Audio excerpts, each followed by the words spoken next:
I believe that we all live far below our real potential, sometimes even without realizing it. In this session, you're going to discover what robs us of our inner power to grow into our real potential. What hinders us? What is the problem, actually? This is what this session is going to be about. And let me tell you, this session is not about motivation. It's about inspiration, and it's about awareness. Let me ask you a question. Why do we love weekends, but we hate Mondays? Why does work feel so stressful? Have you ever noticed when you love something, you can do it 24/7 and you don't feel any stress? But when you have to go to an assignment, then it feels stressful. You can't wait for it 5 p.m. to come and just leave work and go home. Why is life a struggle for most people? Why are we constantly on the move without really getting anywhere? Is it right to work all day and every day just to pay the bills? Is it right to work all our life to retire broke? I met a guy a couple of days ago because I still work in sales. So I parked my car, and by accident, this guy, he came outside. He saw my car. And he said, "What a nice car." He said, "I will never have a car like that." Come on. So I wanted to distract him from that idea. And I asked him about his ski holidays, because it's ski season, right? So I asked him, "How was your holidays, ski season? Did you go anywhere?" And his next sentence was, "I can't afford to take my kids skiing." Can you imagine? He's working all day, family father with kids. For me, it's the question, what do we all want in our lives? What is the good life? Don't we all want to be unlimited? To be able to go where we want, to do what we want, to have what we want. Many years ago, I asked my brother, we are 3 brothers in my family. I'm the oldest, so I asked Ayub, he is the middle one. I asked Ayub, "What do you think, what is riches?" He thought for a moment, and then he looked up at me and said, "You know what? I just want to have enough that I don't have to worry about anything." Don't we all want just to have the peace of mind and not worry about anything? Let me ask you a question. When was it the last time you had complete peace of mind? One more question. Don't we all want just to be free? To take time for things that matter to us? Let me tell you a little story about freedom. Freedom, you guys, some guys here are from Kurdistan, from the same country. Freedom to us means a lot more than here, because here we are in a free country. But I was born in a country with no freedom. We had no freedom of speech, we had no freedom of language, no freedom of culture. So, at age 14, I came to Switzerland. I came to a free country. And I thought, wow, finally I am free. And pretty soon I noticed that was not quite true. You know why? You know what happened? A couple years later, my parents came from Kurdistan to visit me. Believe it or not, the very next day after their arrival, they had to stay home alone all day. Do you know why? They had to wait for me to come back from work. That's when I noticed I am not free. The reason is I had traded my time for money to pay my bills. I had given away my own time to my employer in exchange for some money to pay my bills. Think about that for a minute. So my parents had come from such a far place, and by the way, a place they can't call their home country. They don't have their own country. No freedom, no security. In fact, my mother always tells me, your house, my place, is the only place where she can sleep in peace. So, with all this struggle, they made it to come here, okay? They made it to visit me. But I didn't have time for them. And that's where I noticed I was not free at all. Let me ask you something. How free are you?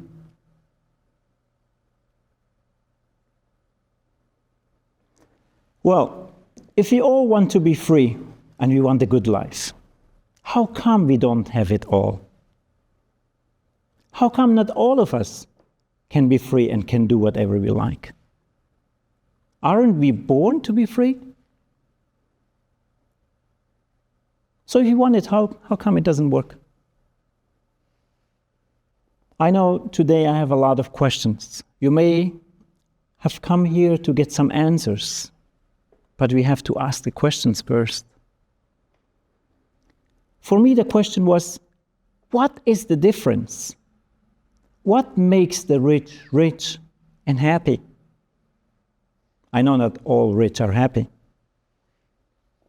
but there's a problem with that also. But the rich people who are happy, what makes them rich and happy? I know money doesn't solve all the problems, but one problem less is good. So what makes the rich rich? What keeps the poor people poor? What is the difference? How do we go through life? How do we drift away from our goals? What happens actually? So these questions, since the day I arrived here in Switzerland, they are turning circles in my mind. And don't take it wrong, I don't claim to have all the answers. But I started to go for the answers. And all this here is to share with you, to see if you can maybe ask some questions and find some answers. Let me tell you something. The problem is we look at the wrong place for the answers. We think we lack capacity. We think we are not intelligent enough. We think there is no opportunity. I don't know what to do. Let me tell you, we don't lack capacity. We are all intelligent enough, and there is plenty of opportunity, especially here in Switzerland. So what then? What is the problem? We lack awareness. Awareness of what is possible for us.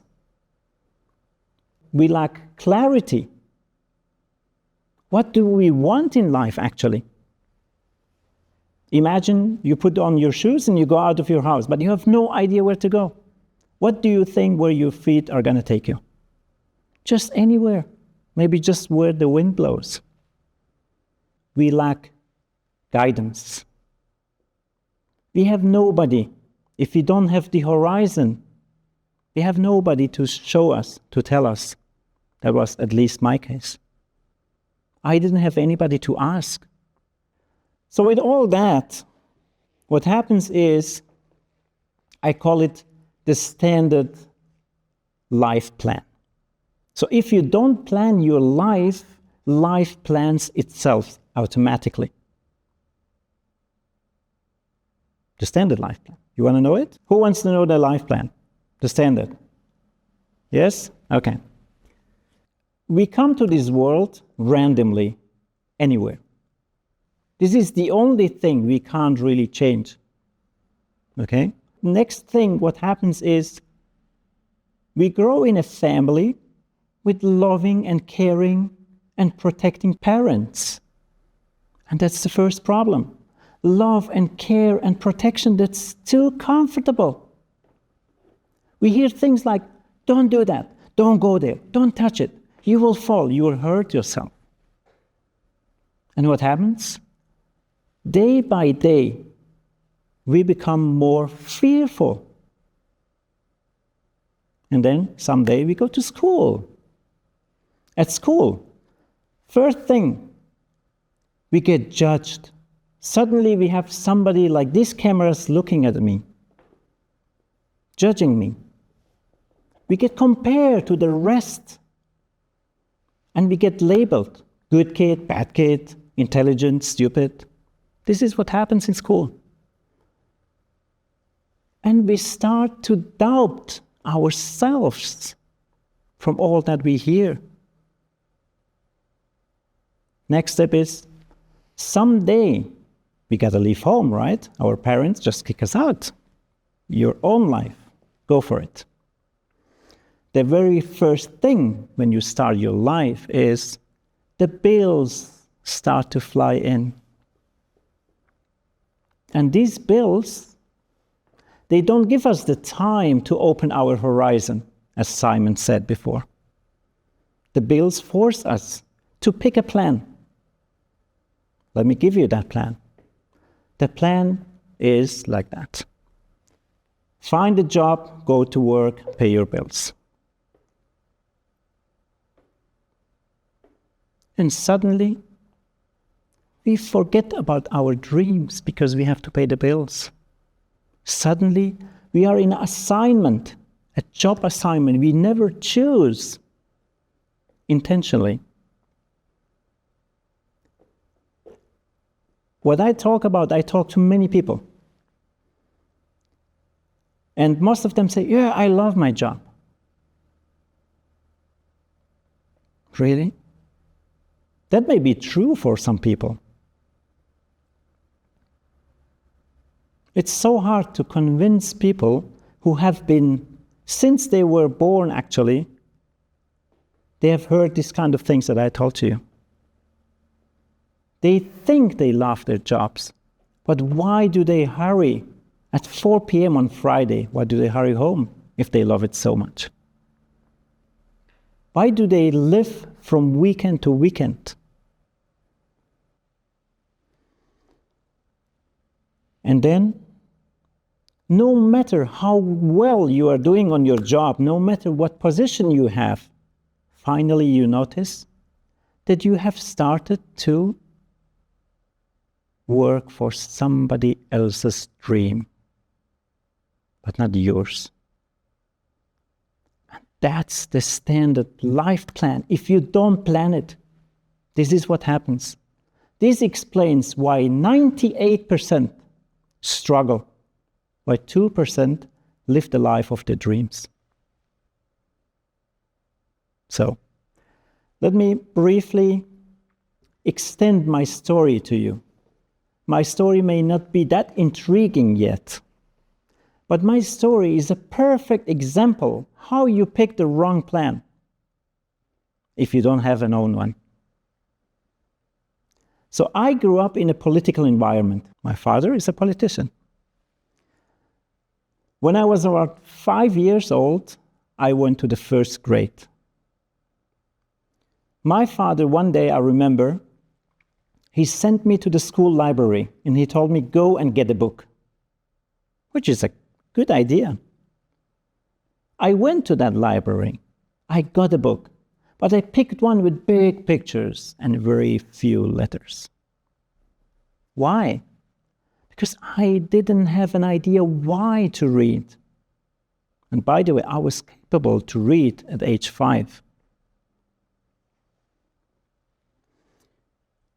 What I learned from my father was to study well. My father always told us, all 3 brothers, study well. But I never understood what for. And then I came to Switzerland. And I continued studying without a plan. Suddenly, I was in my class. I wanted to continue studying. I looked around left and right. And everybody was looking for an internship. And that was the first time I heard that word. That was the first time I heard that someday you got to work. So what did I? I did the same. I just chose an internship. And I started to work and study. I was good. I was good in anything that I did. But I had no plan. So suddenly I found myself running full speed on the treadmill. Suddenly I found myself working and paying bills. And I remember there were so many months in my life where there was still so much month at the end of the money. If you have been there. And remember the story when my parents came? So I had no money. My parents came and I didn't have time for them.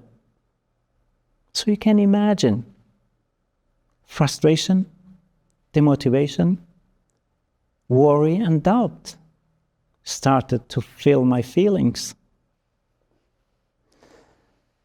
We can't continue like that forever. Someday, some mysterious day, out of nothing, I came across something so valuable. I came across a little quote from Jim Rohn, which said, "Work harder on yourself than you do on your job." Work harder on yourself than you do on your job. Have you ever heard somebody telling you that? Your teachers, your bosses, they would never come up with this idea to tell you to work harder on yourself than on your job. I was working hard. I was working hard on my studies. I was working hard on my job. I was working hard on every project. But I wasn't working on myself at all, or at least not consciously. Then I noticed something had to change. But what? Where do you even start? I had nobody to ask, no idea about plans for the future, no ideas how to progress. So, and sometimes people ask, "Hey, how are you doing?" Then you have to explain. If things don't go well, you have to explain, otherwise you look pretty bad. So I started to explain, right? I started to explain to myself of my circumstances. I started to blame my father for not explaining me. I started to blame the teachers for not teaching me. I started to blame the company for not paying me enough. I started to blame my boss. I even started to blame the society and even the weather. Sometimes the rain, sometimes the cold, and sometimes even the sun, when I had forgotten my sunglasses. So how to go from there? I knew something had to change, but I had no idea where to start. And suddenly, I came across another quote from Jim Rohn, which said, "For things to change for you, you've got to change." Up until then, I thought all the reasons for my circumstances, my situation were out there, and everything out there is out of my control. So I couldn't do anything about it, but explain and complain. But when I heard that, for things to change for you, you've got to change, it started to change me. It clicked. Suddenly I understood it's me who has to change. If it's me, I can do something about it. Up to that point, I thought it's the world which is the problem. But when I found out that it was me who was the problem, I had to change. I knew I can do something about it. I had to change my thinking. I had to change my way to look at the world. So, this little sentence, I call it the little puzzles of life, took me on a whole new journey. I started to read books like crazy. I started to ask the questions and I went for the answers. And I discovered something. The answers are not the problem. Not asking is the problem. You got to ask if you want to find the answers. And through this whole journey, I discovered something so important. I discovered that all I needed to answer my questions was already deep inside myself. My inner power and my true potential. Let me show you something. Maybe you have asked yourself why there is an apple. An apple is so fascinating to me. An apple can explain so much if you look at it and you understand it. What do you think? If I open this apple, what is inside there? What is inside this apple? Some seeds, right? There's seeds inside there. They are inside. Remember, I was looking outside for everything till I found out it is inside. So let me just cut it. Yeah, we got one seed here.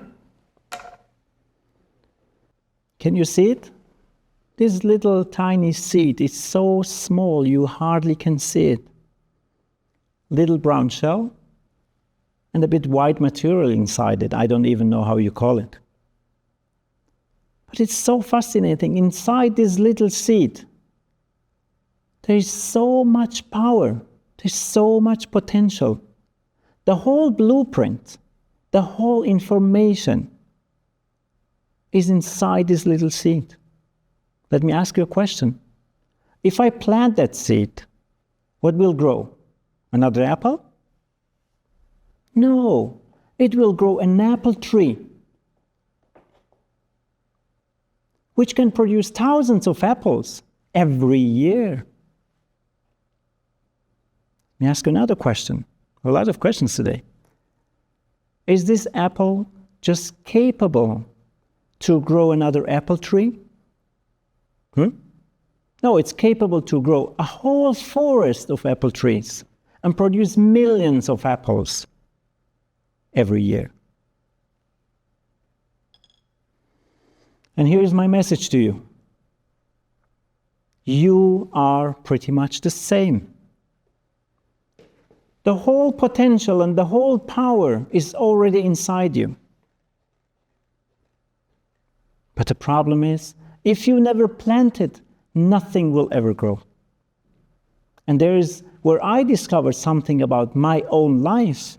I had been living way below my true potential.